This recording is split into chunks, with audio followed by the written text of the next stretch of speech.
नोरमा group, जो सोचता है वो करता है। आपके अपने सपनों का आशियाना। नमस्कार, भारत लाइव देख रहे हैं आप। देखिए, आज प्रधानमंत्री बिहार दौरे पर हैं। सिवान में प्रधानमंत्री का एक बड़ा जनसभा है। इस दौरान प्रधानमंत्री बिहार को कई योजनाएं देने जा रहे हैं। रेल परियोजनाओं के अलावा प्रधानमंत्री की तरफ से जो ग्रामीण इलाकों में खास तौर पे जिनके पास खुद का मकान नहीं है, उनके लिए आवास योजना का आवंटन भी होगा। कई बड़ी परियोजनाओं की शुरुआत भी होने वाली है। याद भी होगा आपको, मैंने पूर्व में ही कहा था कि प्रधानमंत्री की विशेष कृपा दृष्टि बिहार की तरफ होगा, क्योंकि बिहार में चुनाव है। प्रधानमंत्री ने पिछले वादे भी पूरे किए नहीं है, तो अब नए वादों की लिस्ट लेकर आएंगे ना, और पुराने वादों को रीपैकेजिंग करके फिर से बिहार की जनता को देंगे। अब इस कड़ी में आज सिवान में उनके जनसभा के दौरान भीड़ तो अच्छी खासी दिख रही है। आप देख सकते हैं तस्वीरें, लोग लगातार भीड़ जुटी हुई है। उनके साथ जितने सहयोगी उनके बिहार के हैं वो भी मंच पर मौजूद हैं। चिराग पासवान, उपेंद्र कुशवाहा, नीतीश कुमार, सम्राट चौधरी, ये सभी इस मंच पर मौजूद हैं। बिहार के जो राज्यपाल हैं वो भी यहाँ मौजूद हैं। लेकिन विपक्ष इस मुद्दे को बिल्कुल अलग तरीके से ले रहा है। तेजस्वी यादव, जो कि लगातार एनडीए पर हमलावर हैं, चुनावी साल में काफी अग्रेसिव हो गई है उनकी रणनीति। हर दिन क्राइम का बुलेटिन चला रहे हैं। बिहार में जो कुव्यवस्था है, भ्रष्टाचार है, उसे लगातार उजागर कर रहे हैं। कल भी उन्होंने अपने आवास के बाहर जो कुछ गैर सामाजिक तत्वों ने गोली चलाई, उसका भी जिक्र जमकर किया और ये कहा कि देखिए, जब हमारे साथ ऐसी घटना हो जा रही है तो पूरा बिहार और बिहार की आम जनता कैसे रह रही होगी, ये आप अंदाजा लगा सकते हैं। शाम होते होते उपेंद्र कुशवाहा को भी लॉरेंस बिश्नोई के नाम पर 20-25 फोन कॉल्स आ गए और ये कहा गया कि मोदी जी की रैली में नहीं जाना है, वरना 10 दिन में निपटा दिया जाएगा। सोचिए, जब बिहार के इतने बड़े नेता जो राज्यसभा के सदस्य हैं और पूर्व मंत्री रह चुके हैं, इतना बड़ा जनाधार है, बड़ी पार्टी है, उसे जब इस तरीके से फोन कॉल्स पर धमकियां मिल रही हैं, तो आम आदमी का क्या होगा। यही बात लगातार तेजस्वी यादव भी कह रहे हैं।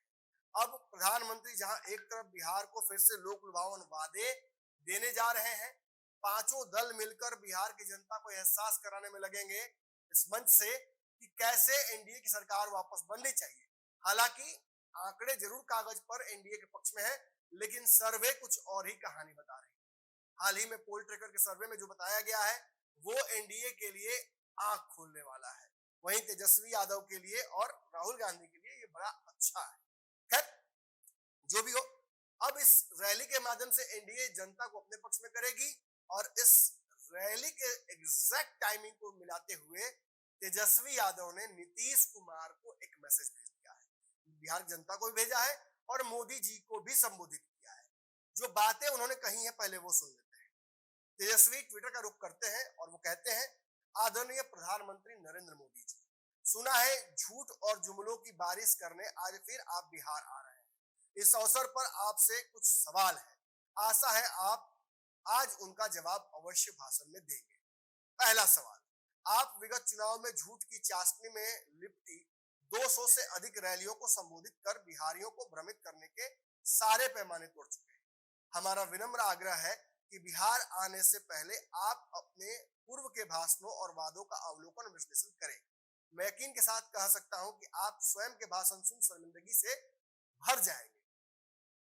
बात यही है, कहीं ना कहीं आप हमारे आग्रह को स्वीकार करें और पुनर्वलोकन करें। दूसरा सवाल, क्या आप फिर 2015 से निरंतर की जा रही घोषणाओं के दिखावटी शिलान्यास, उद्घाटन और कार्यारंभ की पुनरावृत्ति करेंगे, जो मैं आपको बोला हूं।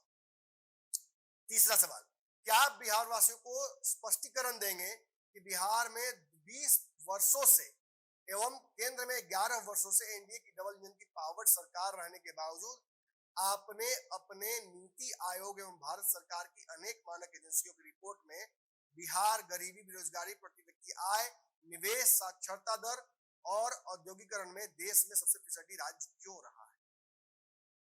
फिर एक सवाल उन्होंने पूछा है, क्या आप बिहार वासियों को बताएंगे कि एनडीए के 20 वर्षों के शासन काल में 65,000 से अधिक निर्दोष लोगों की हत्याएं हुई हैं, 25,000 लड़कियों के साथ बलात्कार हुए हैं?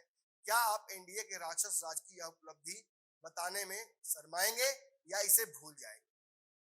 छठा सवाल, क्या आप देशवासियों को बिहार के मुख्यमंत्री नीतीश कुमार की अचेत अवस्था की जानकारी देंगे, जैसे कि आप उड़ीसा के तत्कालीन मुख्यमंत्री नवीन पटनायक के बारे में बताते थे? सातवां, क्या आज की रैली में आप एनडीए नेशनल दामाद आयोग में मनोनीत गठबंधन के जमाइयों को सम्मानित करेंगे? क्या आप बिहार की ध्वस्त विधि व्यवस्था के चलते मुख्यमंत्री आवास और राजभवन के पार होने वाली गोलीबारी की घटनाओं की निंदा करने का साहस जुटाएंगे, या सुविधाजनक तरीके से 20 वर्षों से सरकार की विफलता को नजरअंदाज करते हुए इसके लिए त्रेता अथवा द्वापर युग के विचरण करते हुए विपक्षियों को कोसेंगे? 10वां सवाल, क्या आप अपने मुखार विंद से गरीब, बेरोजगारी, महंगाई, रिश्वतखोरी, पलायन, पेपर लीक और डोमिसाइल नीति जैसे दिव्य, विचारपूर्ण और ज्वलंत मुद्दों का जिक्र करेंगे? 11वां सवाल, प्रचंड गर्मी में कई जिलों के कर्मचारियों को भीड़ लाने के लिए एनडीए सरकार प्रताड़ित क्यों कर रही है? क्या आप नहीं जानते कि आशा कर्मी, कार्यकर्ता, ममता, आंगनवाड़ी सेविका, सहायिका, जीविका दीदी, विकास मित्र, किसान सलाहकार, तालीम मरकज, शिक्षा मित्र, टोला सेवक, शिक्षक इत्यादि पर प्रशासन का अपने खर्च से भीड़ जुटाकर दावा है? आपके रैली के लिए गरीब इतने कम मानदेय में कैसे गाड़ी का प्रबंध करेंगे? प्रशासन और आपकी रैली के आयोजनकर्ता गरीब कर्मचारियों से गाड़ी के ड्राइवर और गाड़ी का नंबर मांगकर उनको आर्थिक और मानसिक रूप से प्रताड़ित क्यों कर रहे हैं? 12वां और आखिरी सवाल, सिवान में क्या आप बताएंगे कि ऑपरेशन सिंदूर के तहत आतंकियों के संरक्षक पाकिस्तान को कड़ा सबक सिखाने की और अग्रसर एवं आतुर हमारी बहादुर भारतीय सेना और पराक्रमी वीर जवानों को ट्रंप के सीज फायर के आदेश पर क्यों रोका गया, विशेषतः जब सारा देश और विपक्ष सरकार एवं सेना के साथ खड़ा था? आपके डियर फ्रेंड ट्रंप ने आपसे पहले ही सीज फायर की घोषणा क्यों की? हमारे मामलों में पंचायती करने वाले ट्रंप होता कौन है? ये सवाल पूछा है तेजस्वी यादव ने देश के प्रधानमंत्री, बिहार में चुनावी विचरण कर रहे नरेंद्र मोदी जी से, जो आप तस्वीरें देख ही रहे होंगे। बिहार पहुंच चुके हैं, नीतीश कुमार उनके साथ हैं, फूलों की बारिश की जा रही है, पुष्प गुच्छ अर्पित किए जा रहे हैं और बड़ी तैयारी की गई है। कौन कौन सी तैयारी की गई है वो भी सुन लीजिए। देखिए, आज प्रधानमंत्री की जो रैली है उसमें पाटलिपुत्रा से यूपी के गोरखपुर के लिए नई वंदे भारत एक्सप्रेस ट्रेन की हरी झंडी दिखाई जाएगी। पाटलिपुत्रा जंक्शन पर यह ट्रेन उद्घाटन के लिए तैयार खड़ी है। ट्रेन उत्तर बिहार के तिरहुत और चंपारण क्षेत्र को कवर करते हुए पटना गोरखपुर जाएगी। इसके अलावा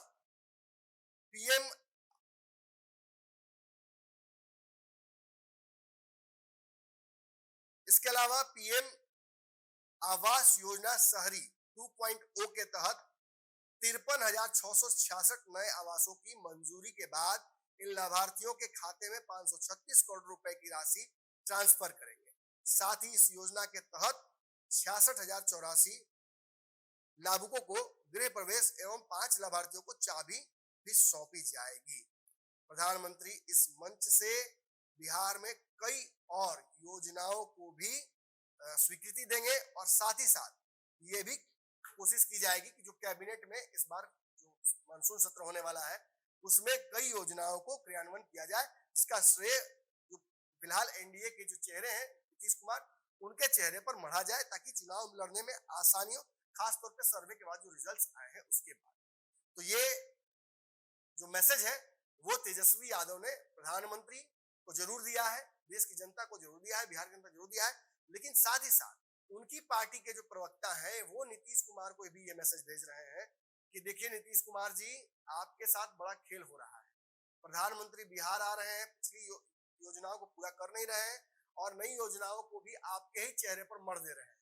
अगर इसका नुकसान होगा तो बिहार चुनाव में आपके साथ महाराष्ट्र वाला खेल कर दिया जाएगा। अगली खबर में जल्दी मुलाकात करते हैं। इस खबर में वीडियो पसंद आई और वह बिहार के राजनीति और बिहारियत से सरोकार रखेनी तो सब्सक्राइब बटन दबा के चैनल के सब्सक्राइब कर ली। ओजे एगो घंटी बा, ओकरा बटन दबा देला से कुल सटीक और मारक खबर रुआ मुफ्त में मिल जाई। अगर रुआ पत्रकारिता के हमनी के नया प्रयोग में सहयोग कर चाहतानी तो ज्वाइन बटन दबा दी। पेटीएम नंबर नोट कर ली 9386816700। धन्यवाद।